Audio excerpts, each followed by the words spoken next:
0,39%, 113.141 pontos. Eu te pergunto, Miguel, a economia vai sofrer o quê com essa ação? Aliás, a gente conversava agora há pouco com o Otaviano Canuto, que dava a leitura dele, né? Tudo, obviamente, vai depender, não é, Miguel, do que vai acontecer, do tamanho da guerra, a dimensão, em quanto tempo que haverá o cessar-fogo, mas o que é possível projetar com base nesses números que a gente informou nessa segunda-feira. Bem-vindo, Miguel. Obrigado, um abraço a você, um abraço a todos. Pois é, o fato imediato na economia já está acontecendo, né? Nós estamos tendo uma alta do petróleo, como você bem colocou, que é uma commodity que tem um reflexo, né, na economia do mundo todo sobre um aspecto de inflação. Nós estamos vendo a alta das principais commodities, por exemplo, o trigo, né, que é aquela região grande produtora de trigo, se bem que o Brasil não depende muito da importação de trigo. Nós temos aqui Paraguai, Argentina, que nos ajudam muito nesse fornecimento. O fato é que o trigo tem preço internacional e a Argentina mesmo já está majorando o trigo nessas proporções. Essa questão de você bloquear, ter as sanções à Rússia, você não tem só um impacto direto na Rússia, você tem efeitos colaterais em todo o sistema, né? A Grécia, que tem uma grande frota de navios, já não está mais atendendo a Rússia, portanto vai faltar petróleo em alguns lugares, vai faltar gás, vai faltar alguns insumos. Por um lado, você tem, que eu acho que é importante nós comentarmos, a própria Rússia. A Rússia já está enfrentando um problema seríssimo de inflação, né? Pode faltar alimentos, a população não está encontrando amparo numa série no arcabouço econômico da Rússia. Nós vimos aí que o Banco Central russo elevou, né, a 20%, dobrou a taxa de juros, o câmbio teve uma desvalorização de quase 36%, então significa o quê? Que a paridade de troca, né, do povo russo está bastante desfavorável. Isso acaba... Pois não. Não, deixa eu só te interromper, nós estamos acompanhando agora uma fala do chefe da diplomacia europeia, Josep Borrell. Ele é chefe da diplomacia europeia nesse quinto dia do conflito no leste europeu. Vamos acompanhar. Context of oppression and widespread human rights violations, he's organizing a referendum to delete the Belarus non-nuclear status from the constitution and to make Belarus a basis for the nuclear weapons of Russia. Everybody will understand the importance of this decision and the dangerous escalation of the conflict. Belarus, uma questão das armas nucleares de Belarus. High alert duty, it's nuclear missile. Em relação às questões nucleares de Belarus, porque é bom lembrar que o presidente da Rússia, Vladimir Putin, colocou as autoridades e as ligações dele em relação à própria questão nuclear de sobreaviso. Então, o representante da diplomacia europeia está falando agora sobre essas ameaças que Vladimir Putin fez. As I said yesterday, we adopted an unprecedented support package under the European Peace Facility to help Ukrainian armed forces to defend Ukraine's territorial integrity. Ele diz que a comunidade europeia adotou um protocolo sem precedentes com sanções contra a Rússia. Ele mesmo, Josep Borrell, diz que está trabalhando pessoalmente nessa elaboração do Comitê Europeu também, nessas sanções contra a Rússia, a partir do momento em que o presidente Vladimir Putin deixou de prontidão as autoridades militares do país e também as autoridades que têm a ver com as questões nucleares da própria Rússia. Ele cita justamente o SWIFT também, que é essa tentativa de asfixiar a economia da Rússia, uma tentativa de recuar nessa guerra. Which in one hand mobilize resources to help military to Ukraine. Ele fala sobre a mobilização dos recursos para ajudar as forças armadas da própria Ucrânia. E ele diz que essa é uma decisão sem precedentes, da União Europeia, de adotar medidas contra um país especificamente, no caso a Rússia. And secondly, and tomorrow at the Parliament we will discuss about it, that the ministers has been informed about the decision that will put a strong toll on the Ele diz Russian economy. Também que o parlamento da Europa, os parlamentos na Europa estão ligados para tentar cortar a metade das reservas as reservas de dinheiro, as reservas financeiras, para tentar asfixiar a economia da própria Rússia. São iniciativas não só bilaterais, mas são iniciativas de todo o continente, iniciativas financeiras, para tentar prejudicar a própria Rússia depois dessa invasão à Ucrânia. Falando então o chefe da diplomacia europeia, Joseph Borrell. Ele espera que outros países também apoiem essa decisão. Ele trabalha com uma perspectiva de outros países ajudarem. A Ucrânia também teria pedido ajuda para a inteligência dos países europeus. É uma inteligência que está localizada em Madrid.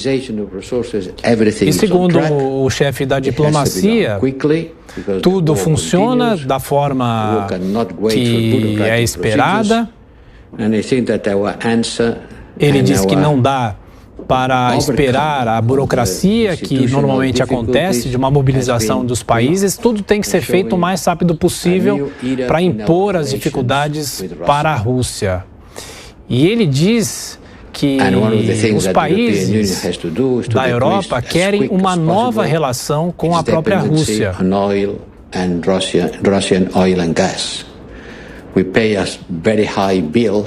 Ele fala da dependência do petróleo e do gás da Rússia. Ele diz que a União Europeia dá muito dinheiro para a Rússia, para financiar tudo isso. E aí, segundo o representante, o presidente Vladimir Putin acaba retaliando, acaba tomando uma medida extrema como essa da guerra.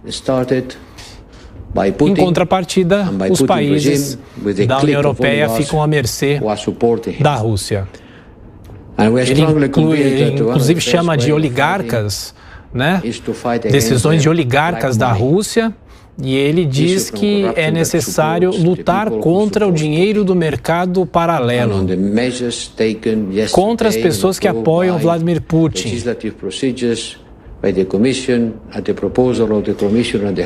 Ele fala também de aprovações legislativas, a necessidade de se aprovar mudanças legislativas. Esse pacote que a União Europeia, que os países europeus, principalmente a OTAN, que ele cita, esse pacote depende do sistema financeiro de todos os países. Ele cita a Suíça, por exemplo, que está unida a esses países para conseguir esse pacote. A Suíça, que é um país neutro, desde a Segunda Guerra Mundial, historicamente um país neutro. E ele cita essa notícia, essa informação importante para que a Suíça se junte aos esforços de toda a União Europeia para lutar de forma financeira contra o dinheiro sujo, contra a corrupção do que ele chama de oligarcas que apoiam o presidente Vladimir Putin. We'll talk later more about how to fight against corruption, because corruption is part also. Ele diz que vai citar brevemente também outras informações sobre a luta contra a corrupção, a situação em outros países. Ele diz que sem a comunidade internacional é impossível frear a corrupção. Ele diz que vai agora para a Moldávia se encontrar com as autoridades da Moldávia e ele espera ter um contato também com o povo ucraniano que vem saindo do próprio país, que estão procurando ajuda, abrigo e também assistência na Moldávia, outro país que recebe pessoas. Segundo Joseph Borrell, a Moldávia é um dos países que deve começar a ser mais pressionada pela Ucrânia a partir de agora. Ele cita de um encontro na sexta-feira, uma decisão que ele tomou na sexta-feira para mobilizar reservas financeiras para também ajudar a Moldávia. Cerca de 500 homens estão indo também para outros locais. É um aumento da capacidade militar e dessa operação também. Ele diz que é um sinal proporcional para manter, por exemplo, a estabilidade da Bósnia, outros países daquela região, diante de uma possível desestabilização que a Rússia pode promover nos Balcãs a partir de agora. Ele promete uma reação rápida, de forma imediata, e se avançar de forma estratégica para tentar e mostrar também que a Europa está acordada, essa é a palavra que ele usa. O chefe da diplomacia europeia diz que a Europa está acordada para essas ações do presidente russo Vladimir Putin.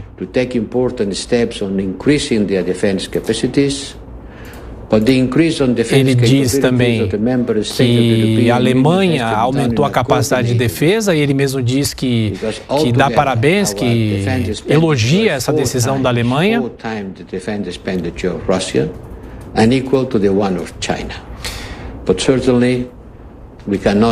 Ele diz que a Alemanha aumenta essa capacidade para a defesa militar, algo também sem precedentes desde a Segunda Guerra Mundial, que foi de 39 e terminou em 45.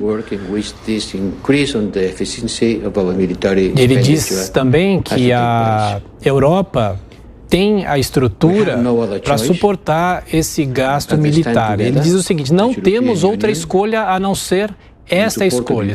Temos que ficar juntos como União Europeia, temos que apoiar a Ucrânia e ter em mente que não é apenas um apoio, mas é um apoio que precisa representar uma ampliação da segurança na própria Ucrânia. Ele diz ainda que sanções, claro, têm efeitos colaterais, têm custos, e é preciso expressar tudo isso para a opinião pública e deixar com uma transparência para que todos entendam o que está acontecendo.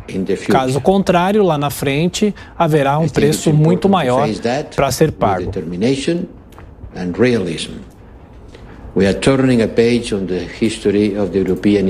Ele diz que é preciso virar uma página na história da Europa, das negociações da Europa, desse mundo em que ele diz que é um mundo pós-Guerra Fria. Ele diz que o comércio não é mais apenas o que é preponderante, mas existem outros fatores nesta guerra atual na comparação com as outras guerras. Ele diz que vai defender a Ucrânia, não queremos lutar com a Ucrânia, vamos lutar em favor da Ucrânia contra a agressão russa. São as palavras do chefe da diplomacia europeia, Joseph Borrell, nessa conferência de imprensa nesse momento. Ele critica o regime de Vladimir Putin e ele ressalta que é por isso que o povo da Ucrânia está recebendo todo esse apoio. Agora começa a fase das perguntas dos jornalistas para o chefe da diplomacia europeia. Vamos acompanhar, estamos acompanhando aqui na Jovem Pan, ele coloca um fone para tradução.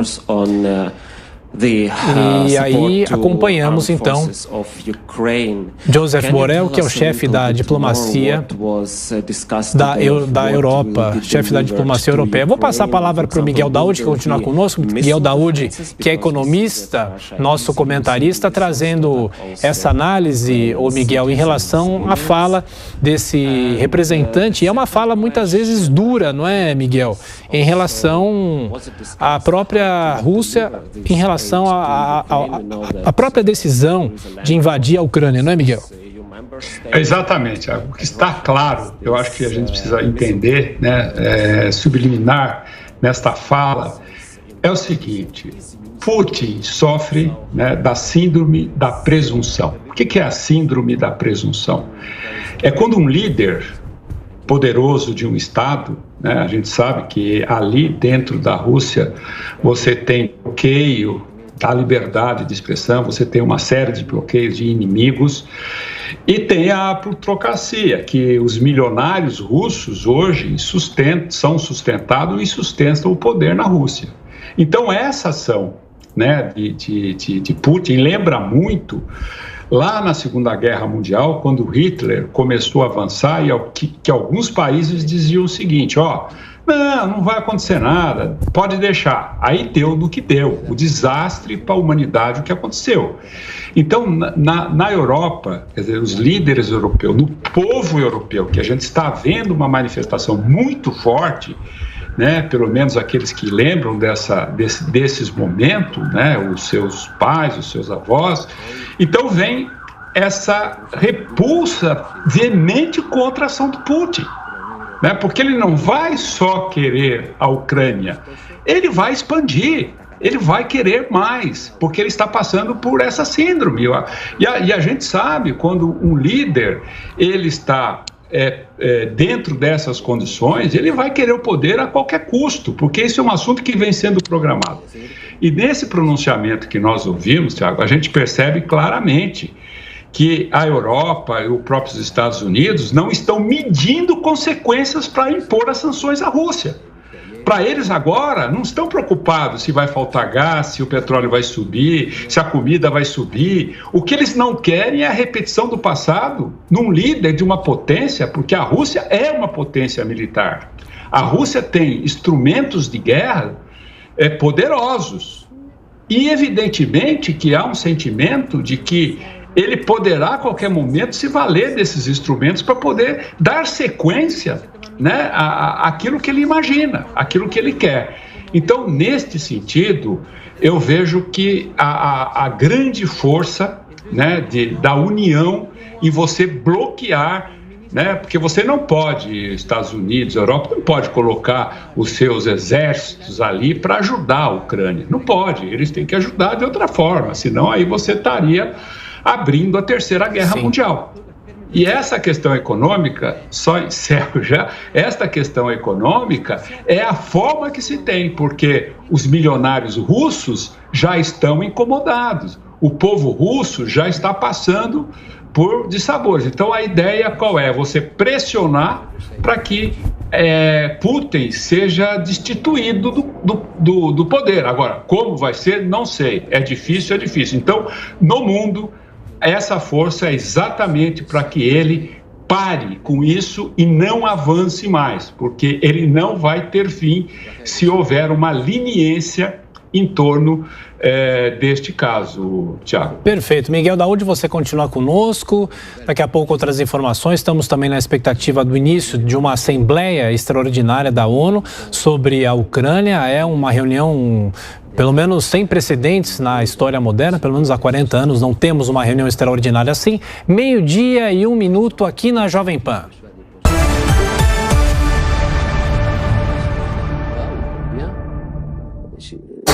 Tá procurando notícia, entretenimento ou esporte? No App News você recebe apenas o que estiver nos seus interesses. Baixe na sua loja de aplicativos e tenha notícia onde você estiver, na palma da sua mão.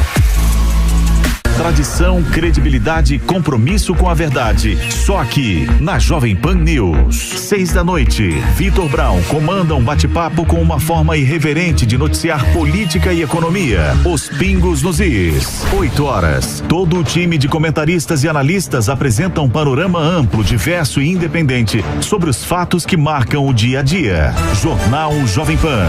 10h, opinião de comentaristas. As últimas notícias da hora e reportagens ao vivo de cidades e estados de todo o Brasil. Top of the Hour. E às 11h, o melhor do entretenimento, com entrevistas cheias de humor e relevância. Pânico. Finalize suas noites com a gente na Jovem Pan News.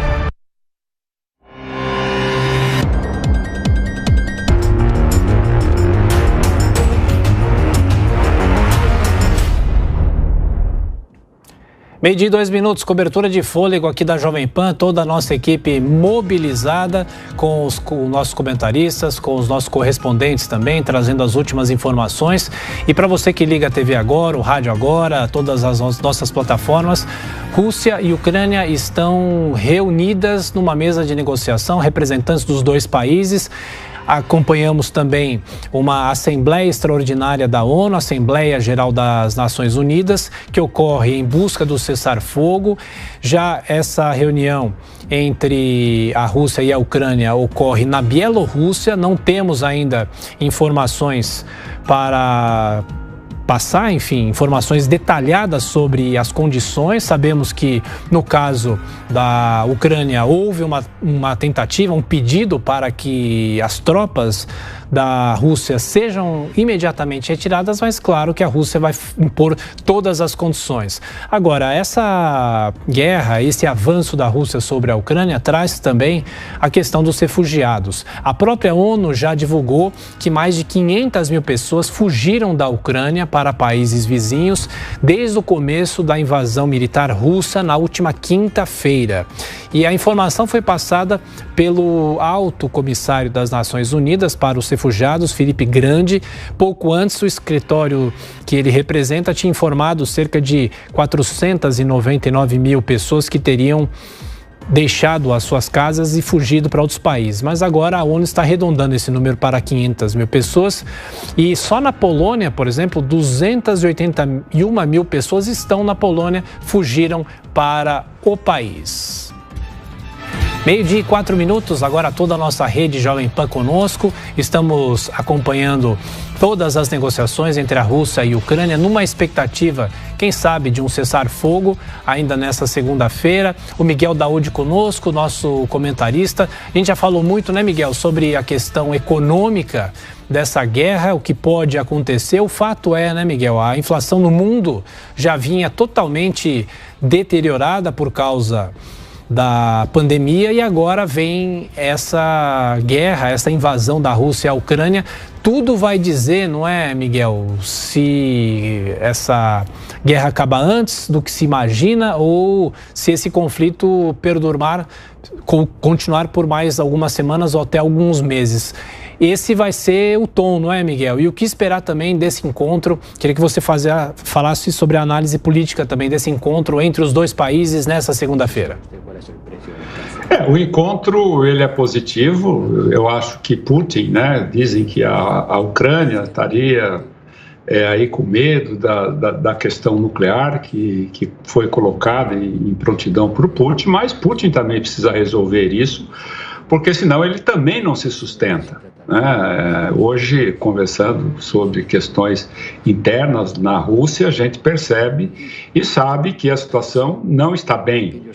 O povo russo nunca teve uma admiração, por Putin. Esse povo hoje tem uma oportunidade, de poder questionar esse posicionamento dele, que é muito perigoso, viu, Tiago? A gente pensa no que ele vem fazendo, ele vai querer mais que isso e ele tem que ser parado em relação a isso. Com relação aos refugiados, quem conhece um pouco aquela região da antiga União Soviética, a memória dos antigos não é nada boa em relação a esse império que durou até 1991, do domínio da Rússia por aquela região. E mesmo agora a gente vê a Ucrânia, as pessoas saindo, dizem que pode chegar a 5 milhões de ucranianos saindo ali da Ucrânia. Isso significa, não é que as pessoas estejam com medo de ser atacadas, que vai cair bomba na sua cabeça, porque praticamente, apesar dele estar atacando alvos civis, é exatamente se a Ucrânia cai na mão de Putin, o que ele vai fazer do povo da Ucrânia? Esse é o grande problema, E você não tem como evitar isso. Você foge da guerra, mas você não está fugindo da bomba também. Você está fugindo mais de um futuro que você vai ter num país que vai ser dominado por um ditador. Um ditador que mostra agora um perfil sociológico, né, um perfil dele, emocional, em que você tem que se preocupar com isso. Então, essa é a grande preocupação que se tem. Com relação à economia, nós vamos enfrentar problemas, porque hoje nós temos aí 30 trilhões de dólares fumaça no mundo, que é dólar que não tem respaldo. O Banco Central americano vai ter que decidir se aumenta ou não a taxa de juros, como é que nós vamos fazer. E uma coisa que eu chamo a atenção, o Brasil tem que começar a se preocupar com isso, o Brasil tem que começar a ter um plano para enfrentar as consequências dessa guerra, senão nós não vamos conseguir agir quando as consequências chegarem no nosso país, que serão gravíssimas sobre todos os aspectos. Tchau.